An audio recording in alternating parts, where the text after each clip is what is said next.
Hello dear friends, ലിറ്റ്വേർഡ്സ് നോട്ട്സിലേക്ക് സ്വാഗതം. Calicut university UG common English paper BA and MA English എന്നിവയുടെ നോട്ട്സും സമ്മറികളും ലിറ്റ്വേർഡ്സ് offer ചെയ്യുന്നു. കൂടുതൽ വീഡിയോകൾക്കായി ഈ ചാനൽ സബ്സ്ക്രൈബ് ചെയ്യുമല്ല. കാലിക്കറ്റ് യൂണിവേഴ്സിറ്റിയുടെ BA BSc common course English readings on Indian ലിറ്ററേച്ചേഴ്സിലെ first module second poem dream midnight by Sridala Swami. ഈ ഒരു ചാപ്റ്ററിലെ ചോദ്യോത്തരങ്ങളാണ് ഈ വീഡിയോയിൽ നൽകിയിരിക്കുന്നത്. First of all, short answer type questions. Answer the following questions in 1 or 2 sentences. Question 1. Who is the speaker of the poem Dream Midnight? Dream Midnight എന്ന കവിതയിലെ speaker ആരാണ്? Answer: The speaker of the poem Dream Midnight is the mother of the 12-year-old boy who is the subject of the poem. Dream Midnight എന്ന കവിതയിലെ speaker കവിതയുടെ വിഷയമായ 12 വയസ്സുള്ള ആൺകുട്ടിയുടെ അമ്മയാണ്. Question 2. I have no time to hold him or release the grief that held me. Why does the speaker say so? എനിക്കവനെ പിടിച്ചു വെക്കാനോ അല്ലെങ്കിൽ hug ചെയ്യാനോ തൻ്റെ സങ്കടം റിലീസ് ചെയ്യാനോ സമയമില്ല എന്ന് സ്പീക്കർ പറയുന്നു. എന്തുകൊണ്ടാണ് അവർ അങ്ങനെ പറയുന്നത്? Answer: The speaker says, I have no time to hold him or release the grief that held me because she is in a desperate situation, needing to hide her son quickly to protect him from an imminent threat of execution. കവിതയിലെ സ്പീക്കറായ അമ്മ അങ്ങനെ പറയാൻ കാരണം അവരങ്ങേയറ്റം നിരാശയിലാണ്. അടുത്തെത്തിയ ഒരു വധശിക്ഷ ഭീഷണിയിൽ നിന്നും അവനെ സംരക്ഷിക്കാൻ മകനെ വേഗത്തിൽ ഒളിപ്പിക്കേണ്ടതുണ്ട്. Question 3. It's not civilized. It's not how we live where we live. What is the uncivilized act that frightens the speaker? ഇത് civilized അല്ല, നാം ജീവിക്കുന്നിടത്ത് എങ്ങനെ ജീവിക്കുന്നു എന്നതല്ല. സ്പീക്കറെ ഭയപ്പെടുത്തുന്ന അപരിഷ്കൃതമായ പ്രവൃത്തി എന്താണ്? The uncivilized act that frightens the speaker is the prospect of her son being executed by drowning. The speaker emphasizes that such a method is not in line with the civilized way of life where they reside. സ്പീക്കറെ ഭയപ്പെടുത്തുന്ന uncivilised ആയിട്ടുള്ള അപരിഷ്കൃതമായിട്ടുള്ള പ്രവൃത്തി അവരുടെ മകനെ വെള്ളത്തിൽ മുക്കിക്കൊല്ലാനുള്ള ഒരു സാധ്യതയാണ്. ഇത്തരമൊരു രീതി അവർ താമസിക്കുന്ന നാഗരിക ജീവിത രീതിക്ക്, സിറ്റി ലൈഫിന്, കൾച്ചേർഡ് ലൈഫിന് നിരക്കുന്നതല്ല എന്ന് സ്പീക്കർ പറയുന്നു. Question 4. What are the doubts that rule the speaker's psyche about the ordeals that her son is going to face while being captured? പിടിക്കപ്പെടുമ്പോൾ മകൻ നേരിടാൻ പോകുന്ന ഓർഡീൽസ്, അഗ്നി പരീക്ഷണങ്ങളെക്കുറിച്ച് സ്പീക്കറുടെ മനസ്സിലുള്ള സംശയങ്ങൾ എന്തൊക്കെയാണ്? The doubts that rules the speaker's psyche include questioning whether the planned execution is real or make-believe, wondering about the possible involvement of pirates, and contemplating the absurdity of death by execution. ആസൂത്രിതമായിട്ടുള്ള ഈ വധശിക്ഷ യഥാർത്ഥമാണോ അതോ make believe, വ്യാജമാണോ എന്ന ചോദ്യം, കടൽ കൊള്ളക്കാരാണോ ഇതിൽ ഏർപ്പെട്ടിരിക്കുന്നത്, ഏത് വിധമാണ് വധശിക്ഷ നടപ്പിലാക്കുക, വധശിക്ഷയിലൂടെയുള്ള മരണത്തിന്റെ അസംബന്ധത്തെക്കുറിച്ച് ചിന്തിക്കുക എന്നിവയാണ് സ്പീക്കറുടെ മനസ്സിലുള്ള ചിന്തകൾ. Question 5. Do you think the poem ends with an optimistic note? If yes, give reasons. ശുഭാപ്തി വിശ്വാസത്തോടെയാണ് ഈ കവിത അവസാനിക്കുന്നതെന്ന് നിങ്ങൾ കരുതുന്നുണ്ടോ? ഉണ്ടെങ്കിൽ അതിന്റെ കാരണങ്ങൾ പറയുക. Yes, the poem ends with an optimistic note. The speaker expresses that her son cannot be drowned and despite losing the ability to fly, he can still dream of flight. This suggests a hopeful perspective and the power of imagination. കവിത ശുഭാപ്തി വിശ്വാസത്തോടെയാണ് അവസാനിക്കുന്നത്. തന്റെ മകനെ മുക്കിക്കൊല്ലാൻ കഴിയില്ല എന്നും പറക്കാനുള്ള കഴിവ് നഷ്ടപ്പെട്ടെങ്കിലും അവന് വിമാനങ്ങളെക്കുറിച്ച്, ഫ്ലൈറ്റിനെ കുറിച്ച്, പറക്കലിനെ കുറിച്ച് സ്വപ്നം കാണാൻ കഴിയുമെന്നും സ്പീക്കർ പറയുന്നു. ഇത് ഭാവനയുടെ ശക്തിയെയും ശുഭാപ്തി വിശ്വാസത്തെയും സൂചിപ്പിക്കുന്നു. Next, paragraph questions. Answer the following questions in A paragraph. Question 6.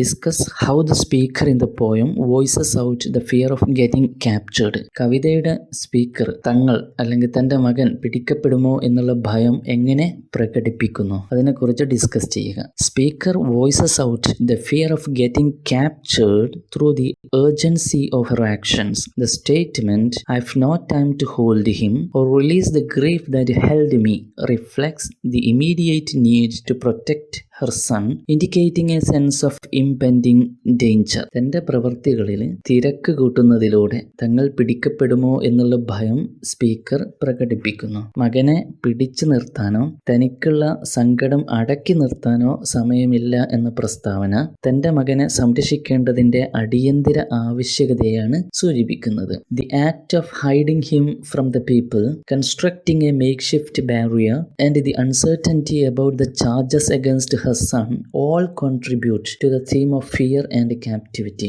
ജനങ്ങളിൽ നിന്ന് മകനെ ഹൈഡ് ചെയ്തു വെക്കുക, താൽക്കാലികമായിട്ട് അവനെ കണ്ടെത്തുന്നതിൽ നിന്നും ഒരു തടസ്സമുണ്ടാക്കുക, അവരുടെ മകനെതിരായ ആരോപണങ്ങളെക്കുറിച്ചുള്ള അവരുടെ അറിവില്ലായ്മ തുടങ്ങിയവയെല്ലാം ക്യാപ്റ്റിവിറ്റിയുടെയും പേടിയുടെയും അതേപോലെ തന്നെ അടിമത്തത്തിൻ്റെയും തീമുകളാണ്. Question 7.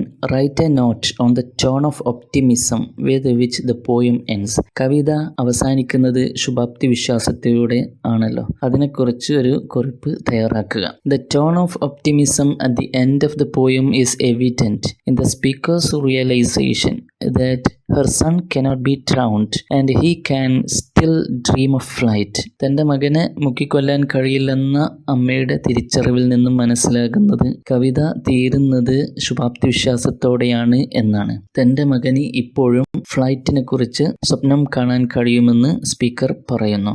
The act of dreaming implies a sense of freedom and escape from the harsh reality. സ്വപ്നം കാണുക എന്ന പ്രവൃത്തി കഠിനമായ യാഥാർത്ഥ്യത്തിൽ നിന്നും രക്ഷപ്പെടാനുള്ള സ്വാതന്ത്ര്യബോധത്തെ സൂചിപ്പിക്കുന്നു.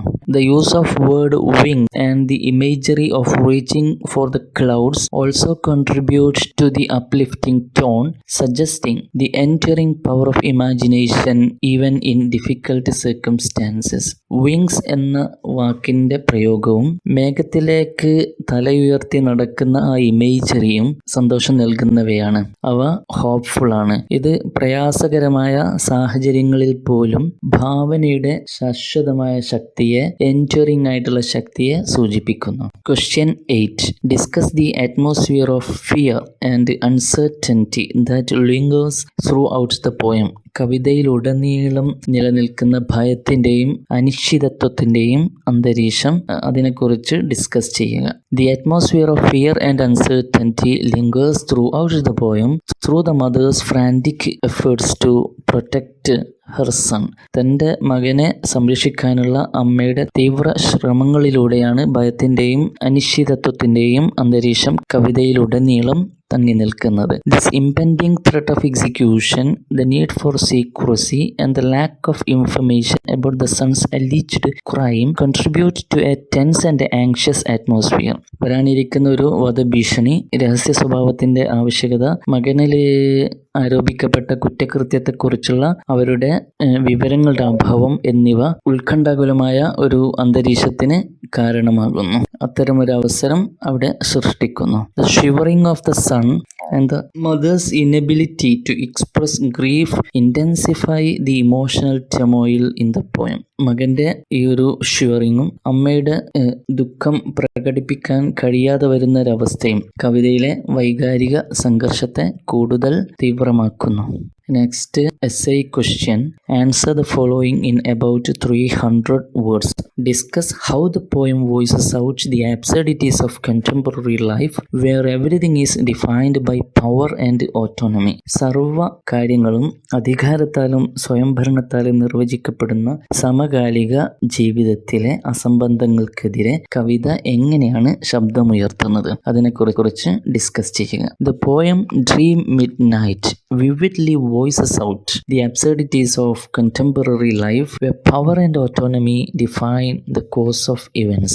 സംഭവങ്ങളുടെ ഗതിയെ അധികാരവും സ്വയം ഭരണവും നിർവചിക്കുന്ന സമകാലിക ജീവിതത്തിലെ അസംബന്ധങ്ങൾക്കെതിരെ ഡ്രീം മിഡ്നൈറ്റ് എന്ന കവിത വ്യക്തമായി ശബ്ദമുയർത്തുന്നു. The uncertainty surrounding the son's fate, the lack of information about the charges, and the bizarre execution method by drowning highlight the arbitrary nature of justice in this world. മകന്റെ വിധിയെ ചുറ്റിപ്പറ്റിയുള്ള അനിശ്ചിതത്വവും കുറ്റാരോപണങ്ങളെക്കുറിച്ചുള്ള വിവരങ്ങളുടെ അഭാവവും മുങ്ങി മരിച്ചുകൊണ്ടുള്ള വിചിത്രമായ ശിക്ഷാ രീതിയും ഈ ലോകത്തിലെ നീതിയുടെ ഏകപക്ഷീയമായ ഒരു സ്വഭാവത്തെ എടുത്തു കാണിക്കുന്നു. The mother's desperate attempts to hide her son and questioning of whether the execution is a mere act or reality further emphasize the chaotic and irrational aspects of the society portrayed in the poem. മകനെ hide ചെയ്തു വെക്കാനുള്ള അമ്മയുടെ തീവ്ര ശ്രമങ്ങളും